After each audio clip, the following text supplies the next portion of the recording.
Oh, hello there. What's this you say? This beautiful Sawyer blonde floor behind me?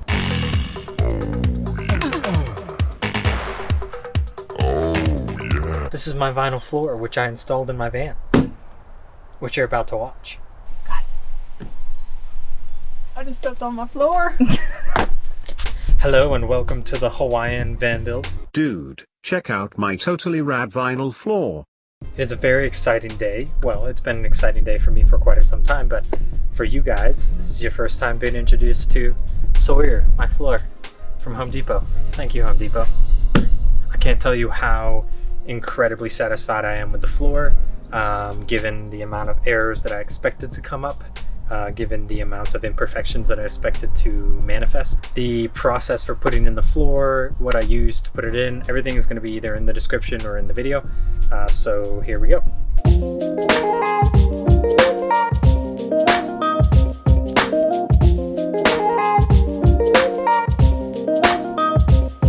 First of all, I got my floor from Home Depot. I think it's called Sawyer Blonde something. I wanted something light, something that would make the space seem bigger, and something that paired really well with beaches and with oceans, because those are my favorite things in the world.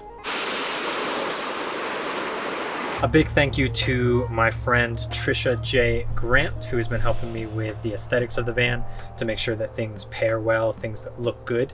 She helped me pick out a good floor that wasn't too jarring. I had a lot of different ideas in my head, and then when I consulted her, she helped me narrow them down to be something more realistic, so thank you. The basic process for putting the vinyl floor in was a little bit intimidating, a little bit confusing at first, because when you're working with a 13-foot or a 14-foot long by 6 or 7 feet wide piece of vinyl, it's kind of hard to get it started. It's hard to begin the adhering to the subfloor process.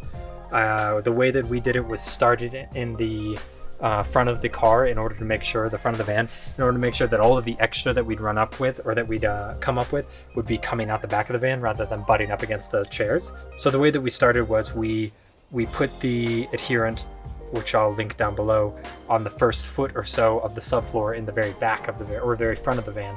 We then put the vinyl exactly where we wanted it.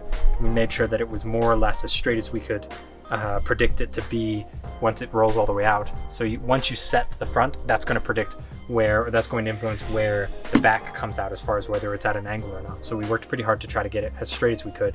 It wasn't perfectly straight, but what are we going to do? We're DIYing this whole thing, so it's all right. This is fine. I'm okay with the events that are unfolding currently. The procedure then was to lay down the adherent. Look at that. Look at that. Can you take it? I'm gonna put this on my Tinder. Really good.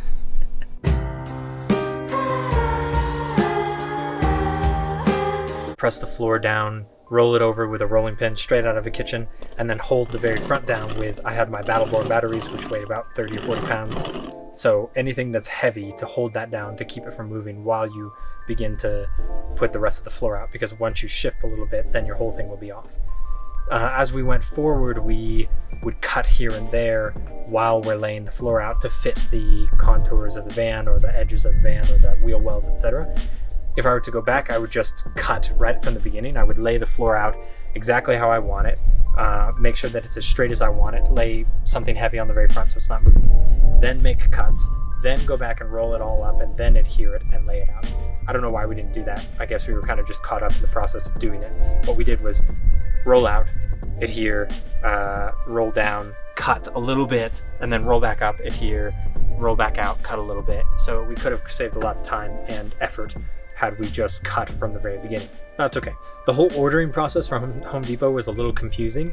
They have, so this probably is true for a lot of different vinyl flooring types. They have a standard, I think it's width, and then custom length. So when you're ordering a piece of vinyl, a sheet of vinyl, it varies by the type of vinyl, but this one, the one that I'll link below, specifically came in 13 by 2 or 13.2 feet by custom length. So you determine the length you want, but they have a fixed width. So that's why the boards are going perpendicular with the van, because I actually couldn't understand from what they were saying, and I couldn't get anyone on the phone. I couldn't understand which way the boards were going in relation to the fixed width or length. After a lot of deliberation, I just ordered what I thought was right, which turned out to be 9 units of this flooring, which I was terrified I was going to show up at Home Depot and they were going to have 9 separate packages of individual square footage of this flooring, which then would have been terrible because it was expensive and I waited a month to get it. And anyway, it all turned out because I'm happy with the boards going perpendicular. The ceiling will be going perpendicular as well, or it already is, but I haven't made that video yet, so stay tuned. But the boards are also pretty short in the pattern, which I love the fact that you can see a lot of different boards joining across the floor. All in all, it was a little terrifying right up until I picked the vinyl up from Home Depot. I think this process would be very difficult if you were to do it alone. Having a couple of people to catch drips or to plop the adherent down on the floor for you, or to help you roll the floor out straight and do the roller, all these different things hold the vinyl because it's pretty cumbersome when you're first getting started as you're slowly rolling it out. All these different things are very, very difficult to do alone, and I think having people would be a big plus. I don't know if I would have been able to do it as easily or as well alone. I definitely wouldn't have been. So big thanks to Forrest, Naomi, and Stephen for hanging around and putting up with my very distracted and confused antics. I accepted at the very beginning of all this that this is going to be less than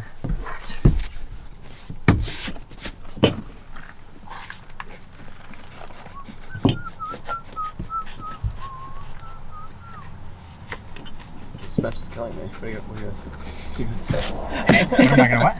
You gotta finish the sentence. I said less than perfect. You did not say perfect.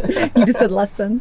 Less Did I than. not say perfect? No, not out loud. I 100% said that in my head. All in all, I'm incredibly happy with my floor. It is, I can't tell you how exciting it is to have a floor in the van as this whole process moves forward and I get more and more done on the van, and less is just an unknown, and more is just actually done in the van. It is so incredibly exciting, and the floor was one of those huge things because every time I'm in here now, I have this beautiful floor which is super easily cleaned, which is just beautiful every single time I'm in here, regardless of the fact that the walls are still unmade and ugly. The floor is beautiful, so it gets me very excited and it's very encouraging.